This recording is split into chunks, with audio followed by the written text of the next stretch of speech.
back to you guys with a great video for you guys today. This is a follow-up to my last post. Got some comments, got some feedback about what you guys would want to see, and I think what I'm going to put out for you guys today all comes back together full circle. This is going to be a video on vertical jump, improvement in performance, on education, and that also ties into at-home workouts, which I've gotten a request of, and just other workouts that improve basketball performance. So again, if we recognize the fact that basketball is a lower body dominant sport, everything I'm going to talk about today is all going to answer most of everyone's questions, and then again, this is something that I care deeply about and that I put a lot of research into personally. So I think it's going to be a great video. So we're going to jump into this infographic that I think sets up the entire thing. So if we're looking at this graph, I chose all these categories.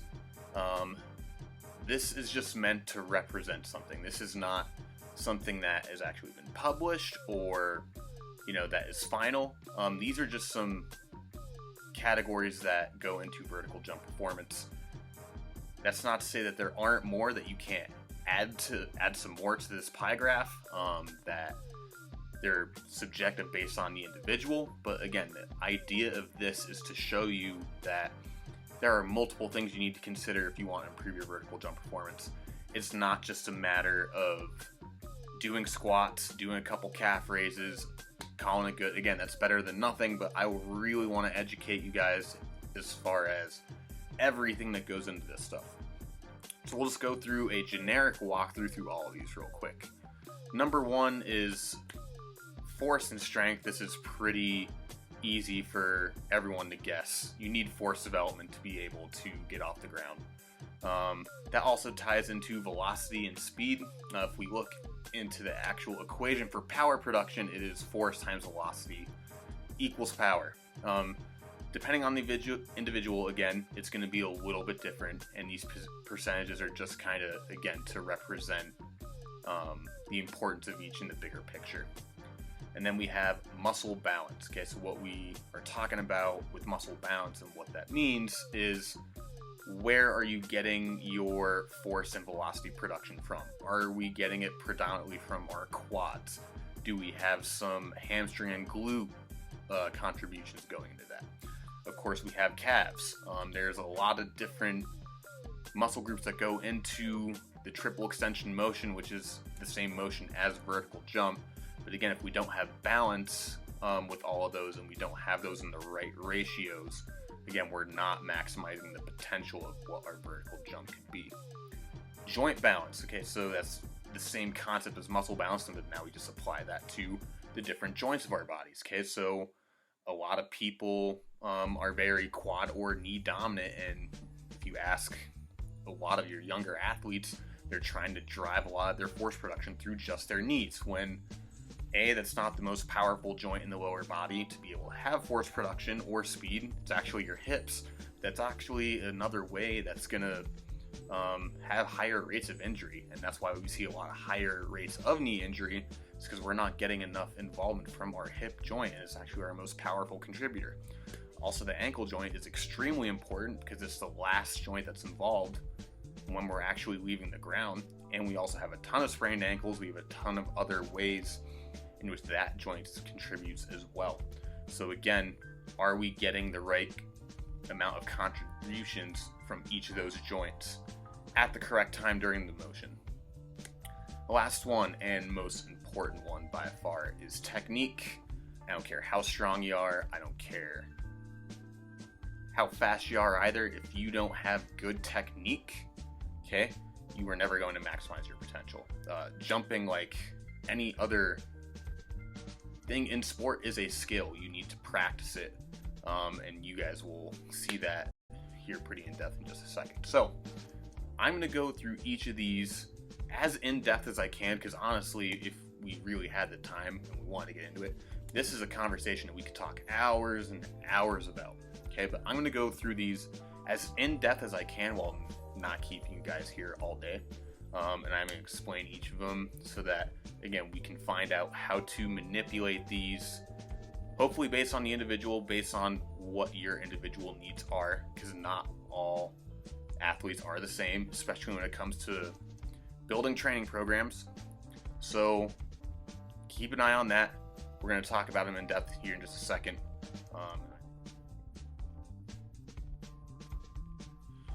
Alright guys, first thing we're going to talk about is force development, also known as strength, or velocity development, also known as speed. There are a couple reasons I wanted to do this one first. One, because all of those things that were just mentioned are very related. If we look at the power equation, again, it's force times velocity equals power. And then these ones too, again, are kind of the number one habit or first initial reaction of what your younger athletes are going to want to do to improve their vertical jump. Which there are some do's and don'ts, and we're going to talk about that right now. So I'm going to pull this up first. This is a video of Matt Wenning. He's a world record power lifter in the squat, and in this video he's squatting about 800 pounds. Look how on the way up how slow that velocity is. Okay, so if your first reaction is to get under a bar, get some heavy pair of dumbbells, and squat heavy, okay, then how come someone like Matt Wenning isn't a world record holder in the vertical jump as well? Look at someone like Jacob Tucker, 5'10", 160 pounds. How is he able to do something like this? Okay, so again, we have to look at the movement itself, and in particular the velocity of this movement to really break down what we need to improve upon. Okay, so slow velocities, meaning getting a bunch of weight, squatting with a bunch of weight, are not going to help you jump higher. They're really, really good for injury prevention, which again is really important. So that's why in my programming I don't completely neglect some heavier squatting or heavier squat patterns, no matter how we load them. But again, that's serving more of an injury prevention need. Okay, typical rep ranges for strength are like, you've heard of the classic 5 sets of 5, 3 sets of 6, and even, you know, your most classic set and rep scheme that here's 3 sets of 10. Okay, doing any of those, not going to help when it comes to vertical jump development. Okay, so we're actually going to flip that a little bit. Whenever we're training for power, okay, or velocity or speed, we're moving a lighter load, so body weight is a really good place to start. Okay, so for younger athletes, if you haven't mastered your body weight, if you haven't been able to do more complex movement patterns under more intense circumstances, and you're not able to master your body weight, you're not ready to lift weights yet. Okay, so that's why we look at a lot of different things first before we go ahead and we move with weights. Okay, second is if we're going to move with maximal intent, meaning we're moving with 100% explosiveness with every single rep, anyone who does that, you are going to tire out very quickly. Okay, you are not going to be able to move the same velocity at 100% for maybe more than 3 or 4 reps at a time. Okay, so that's why we go ahead and we do something like 10 sets of 3.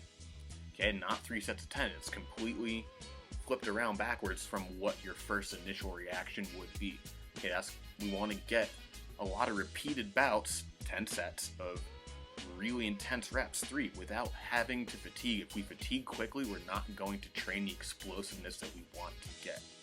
Okay, so again, food for thought when we're thinking about if you step into a weight room, or in this case during the quarantine, what we can work on, what we can master. Work on your body weight, work on different movement patterns, particularly plyometrics, which I'm going to talk about here in a second. We will not move on to advanced weight training if we haven't really gotten the basics of plyometrics first, so I'm actually going to go over those right now as well. So here I have a couple examples of some videos, some really basic plyometric movements that we can do in your backyard, in your basement, in your garage, in your driveway, whatever. Okay, so simple pogo jumps. Okay, so up and down. Okay, then we have something like a lunge jump. Okay, so we can do that going on the same leg. Make sure we get a good arm action and arm pump there. We can also do them in an alternating fashion.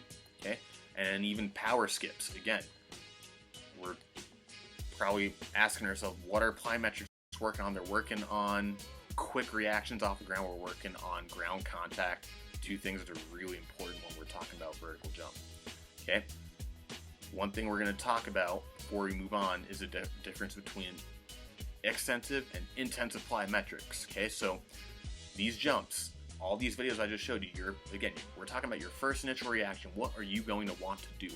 Okay, whether you're young, in elementary, middle school, or even if you're getting into the high school age, your first initial reaction is you're going to want to do all these with 100% intensive effort. And I know I just got done talking about that, but if you can't do these under the 25% or 50% effort while also being in control of everything, okay, then we're not ready to move on to the all-out intensive explosive versions of those movements.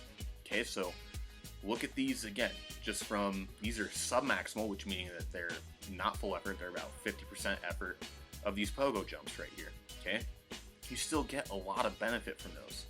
Okay, you're still remodeling tissues at the ankle. We're still working on really soft ankle dorsiflexion and absorption in the knee joint as well.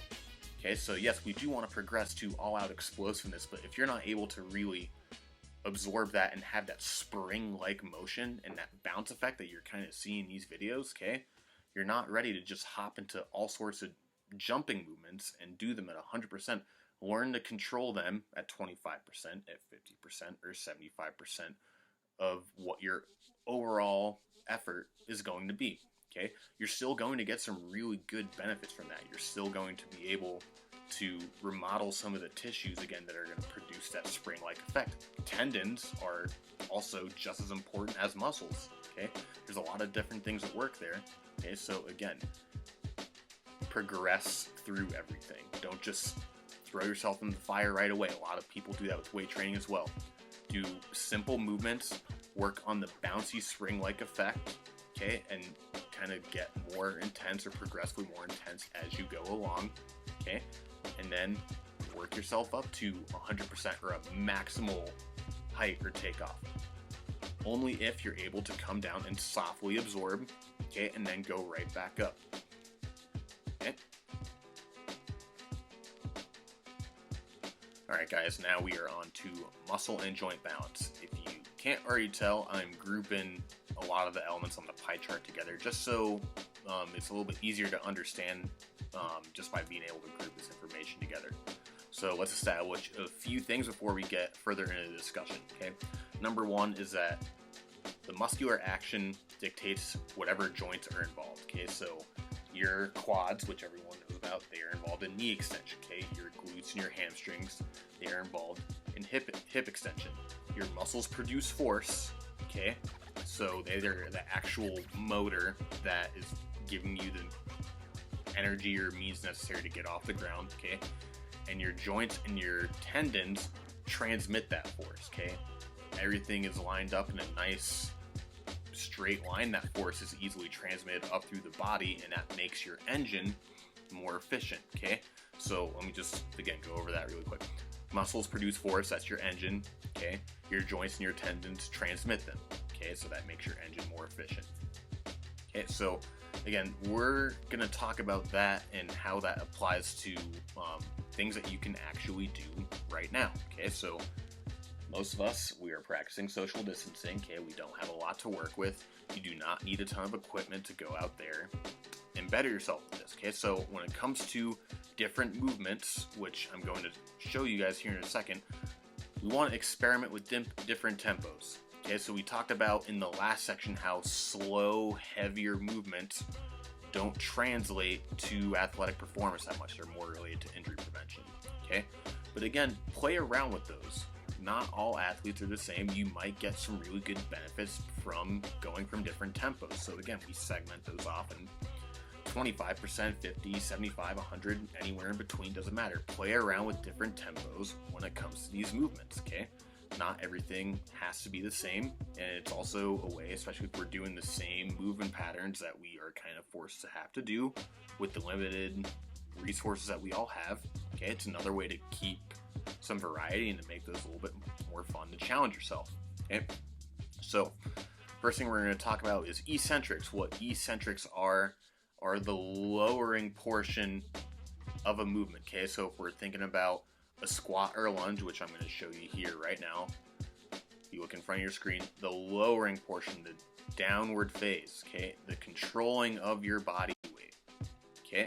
Slower eccentrics or a slower lowering phase, again, are going to be for more injury prevention. And if we're trying to, again, talk about athletic performance and vertical jump, okay, our lowering phase or our absorption, okay, needs to be more spring-like, and it's going to be up a little bit higher in tempo.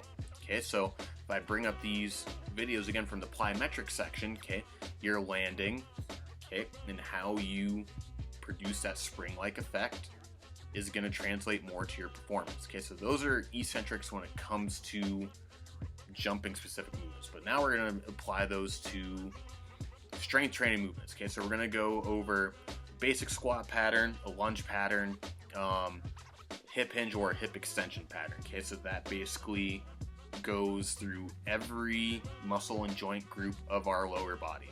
Okay, squats are not the only thing that are going to get you to where you need to go. Again, we need to give our hamstrings and our glutes some love, especially since we sit in chairs all day.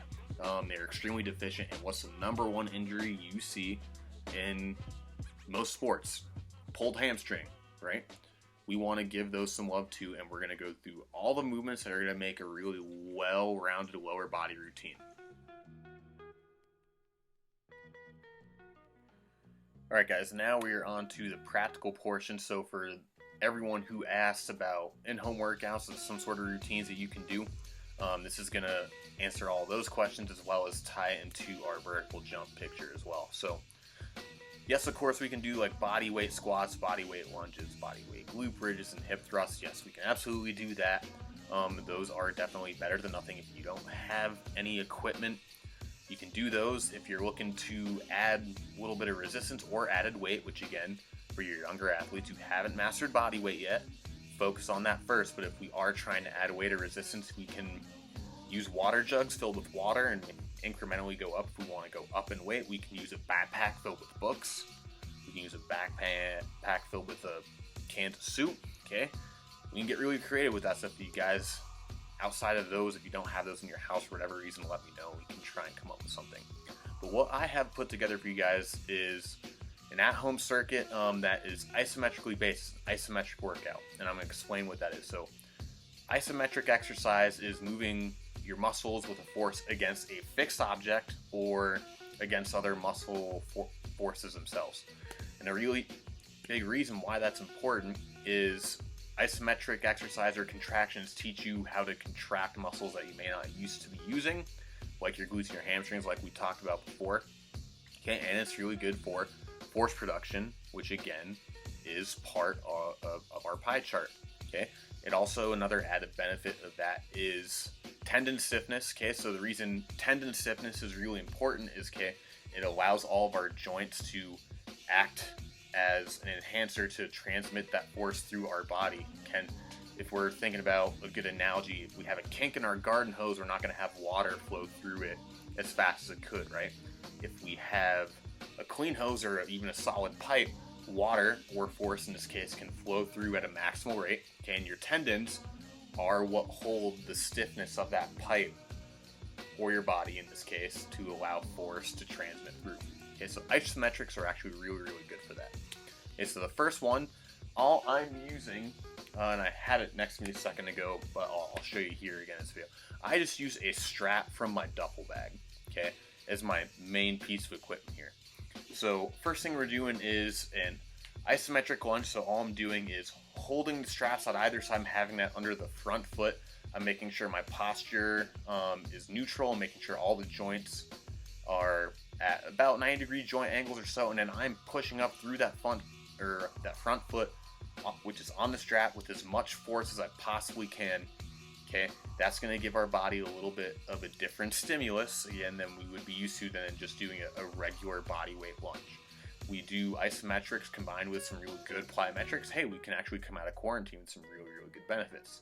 Okay, second movement that I'm showing is just a isometric deadlift. So I'm holding the straps now, I have the strap going under both feet, and now I'm pulling up again as hard as I can, getting the hips back, getting the glutes and hamstrings as involved as possible, and driving through the floor.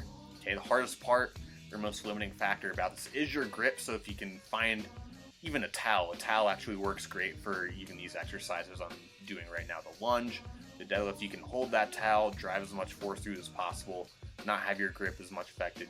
Again, you're going to get all the benefits that I just previously mentioned. Okay. Next one is an isometric hip thruster glute bridge. So I'm just using the back of my couch and resting my shoulder blades right about the bottom of them on the edge of the couch and making sure that my shins are vertical.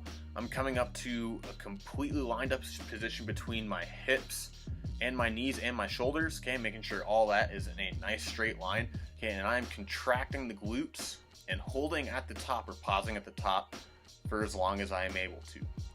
Okay, so if 2 feet is still pretty hard, don't get me wrong, but if you want to find other ways to challenge yourself, there is the 1 foot variation that I'm showing again. So yes, anything you can do during this time when we're all quarantined is going to be beneficial, but isometrics again are going to give us another added benefit, especially when it comes to athletic performance that we're not necessarily getting from just standard body weight movements. Okay, so if you guys have any questions about that based on what space you have or what household items you have that you can utilize the best you can, let me know and we can figure out something for you. But isometric based home workout is actually going to get you guys in a really good place whenever we come out of this thing. Alright guys, we are on to the last portion of this video, and this is the moneymaker. This is your vertical jump technique, okay? This is actually very highly complex. It can be pretty variable from person to person, but there are definitely some things that have to stay consistent through any approach, whether you're a 1 foot or a 2 foot jumper. There are absolutely some things that need to be done if you're going to maximize your performance when it comes to that. Okay, so first thing we're going to talk about, there will be videos to go alongside this, are your acceleration and your maximum controlled velocity. Okay, so again, if we're thinking about how we can make the most out of this movement and make it as efficient as possible, okay, let's ask ourselves a few questions first. Are we at any point, whether we're jumping off of 1 foot or jumping off of 2 feet, are we ever moving at our top speed? Are we ever fully sprinting? It's an easy question. It's a softball. Okay, the answer is no. You guys all know that. Okay, but we're moving at still a pretty good rate of speed. Okay, so I would say, I mean, it's going to be variable from person to person. I'm just going to say, whenever I'm jumping, I'm moving at around maybe like 65 to 75% of my maximal speed. Okay, another term that can be, again, used to describe as what is called your MCV, or your maximum controlled velocity. Okay, how much velocity can you maximally control to move at a horizontal rate, stop, and then convert that as much as you can going up vertical. Okay, there is one tool or one movement pattern that's used to actually convert that horizontal energy into vertical energy, and that's called the penultimate step.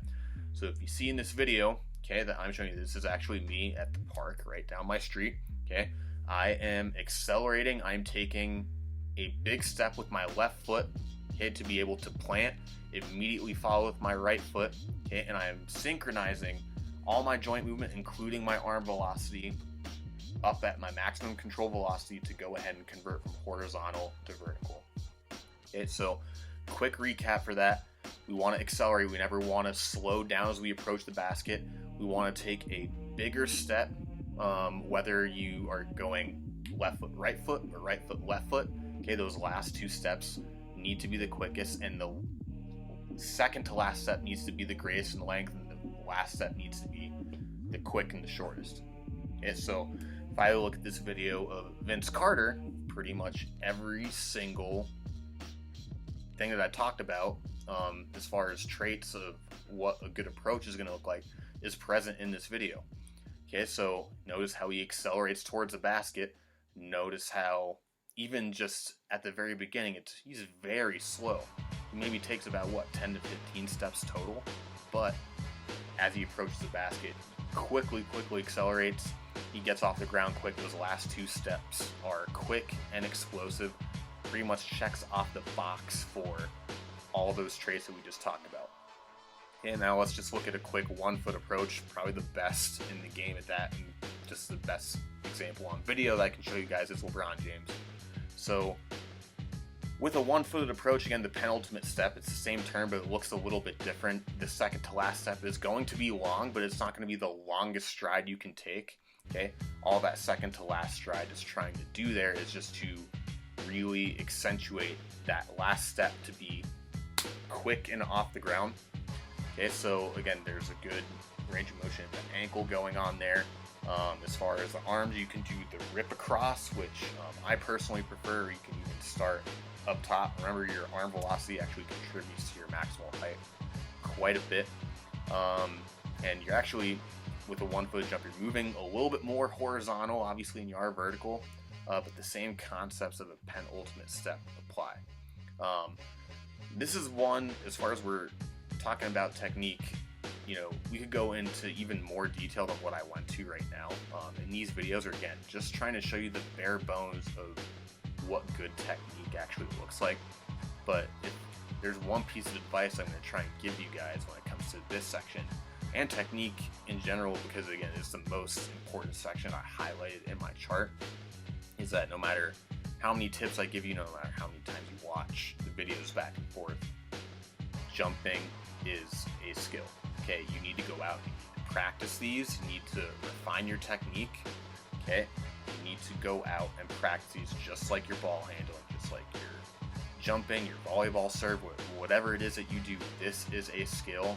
Any skill requires technique, and perfect technique is going to come or be pretty dang close if you put in the requisite work in the practice. Okay, this is not just a matter of trying to jump as high as you can. You have to do everything right, in the right order, in the right sequence. Okay, get everything moving like a well-oiled machine.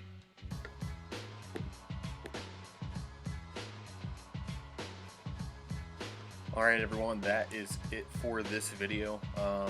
Overall goal for me is that I wanted to give everyone a really good knowledge base of what to expect if this is a goal that you're actually trying to improve upon.